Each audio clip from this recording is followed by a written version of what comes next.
بسم اللہ الرحمن الرحیم۔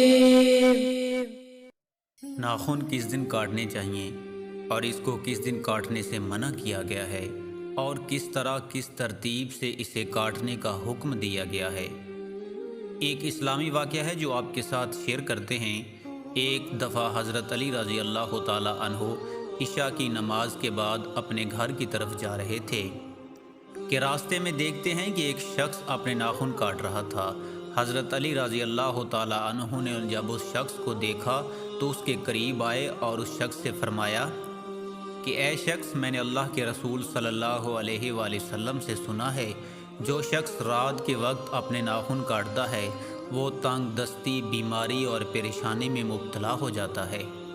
اس شخص نے جب یہ سنا تو وہ انتہائی ادب کے ساتھ حضرت علی رضی اللہ تعالیٰ عنہ سے پوچھنے لگا کہ اے علی، رات کے وقت ناخن کاٹنے سے کیوں تنگ دستی اور پریشانی آتی ہے؟ حضرت علی رضی اللہ تعالیٰ عنہ نے یہ سوال سن کر فرمایا کہ جب حضرت آدم علیہ السلام جنت میں تھے تو جنت میں بہترین دھات لوہے محفوظ کو بنایا گیا تھا۔ اللہ تعالیٰ نے اس دھات کا لباس آدم علیہ السلام کے جسم پر پہنایا تھا جو ناخن کی مثل تھا۔ اس لباس سے آدم علیہ السلام کا جسم اور ان کی بیوی حضرت اماں حوا کا جسم ڈھکا ہوا تھا، لیکن افسوس جب آدم علیہ السلام نے نافرمانی کی اور اس شجر یعنی درخت کے قریب چلے گئے جس سے اللہ تعالیٰ نے انہیں روکا تھا، تو اللہ تعالیٰ نے اس لباس کو آدم علیہ السلام کے جسم سے جدا کر دیا اور آدم علیہ السلام کا جسم آدم علیہ السلام کو نظر آنے لگا۔ پھر اللہ تعالیٰ نے ان سے ناراض ہو کر بی بی حوا اور حضرت آدم علیہ السلام کو زمین پر بھیج دیا تاکہ آدم علیہ السلام اور اولاد آدم امتحانات سے گزر کر جنت میں پہنچ سکیں، یہ ثابت کر سکیں کہ وہ جنت میں رہنے کے قابل ہیں بھی صحیح یا نہیں۔ لیکن اس لباس کا کچھ حصہ انسان کے ہاتھوں کی انگلیوں اور پاؤں کی انگلیوں میں رہ گیا۔ اللہ تعالیٰ نے رات کو سکون اور آرام اور عبادت کے لیے بنایا ہے۔ چاند کی روشنی انسان کے وجود کو ملاتی ہے اور مغفرت کے قریب لے جاتی ہے۔ ناخن کا کاٹنا زندہ انسان کی پہچان ہے۔ جو انسان اپنے جسم کے اس نورانی حصے کو رات کے وقت کاٹتے ہیں تو اللہ تعالیٰ اس کے کاموں میں رکاوٹیں پیدا کر دیتے ہیں، صحت اور بیماری کی طرف وہ چلے جاتے ہیں۔ اور اگر انسان اپنے ناخن کاٹ کر راستے میں پھینک دیتا ہے اور یہی انسان کے پیروں تلے کچلے جاتے ہیں تو یہ انسان بیمار رہتا ہے، پریشان رہتا ہے اور تنگ دستی اس کے وجود پر حاوی ہو جاتی ہے۔ اس لیے ناخن دن کے وقت کاٹنے چاہیے اور ناخن کاٹنے کے بعد ایسی جگہ پھینکنے چاہیے جہاں پر پیروں تلے کچلے نہ جائیں۔ ایک اور سوال ہے جو ہمارے ذہنوں میں اکثر رہتا ہے اور ہم مختلف لوگوں سے یہ سنتے بھی رہتے ہیں کہ بدھ کے دن ناخن کاٹنا منع ہے۔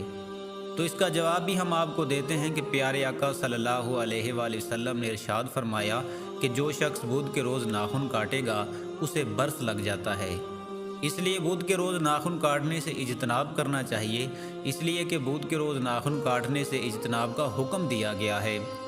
برس کا مرض ایک ایسا ہوتا ہے جس میں سفید رنگ کے دھبے پڑ جاتے ہیں، پورے جسم کی کھال علیحدہ نظر آنے لگتی ہے، بدنمائی سی پیدا ہو جاتی ہے۔ اب اس کی حکمت اللہ ہی بہتر طریقے سے جانتے ہیں کہ بدھ کے روز ناخن کاٹنے سے ایسا تعلق کیا ہے کہ ایسا منفی اثر پڑتا ہے۔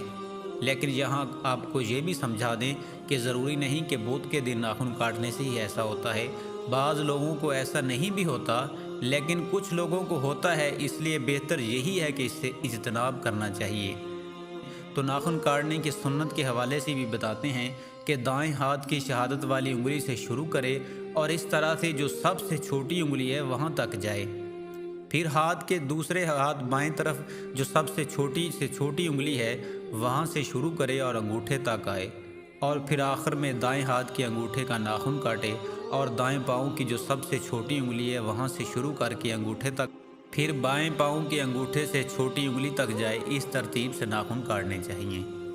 یہی طریقہ آپ صلی اللہ علیہ وسلم کا ناخن تراشنے کا شامل منقول کیا ہے، جس کی عبارت کے حوالے سے بھی آپ کو بتاتے ہیں کہ جس میں کہا گیا ہے کہ ناخن جمعے کے دن نماز سے قبل کاٹنا سنت ہے۔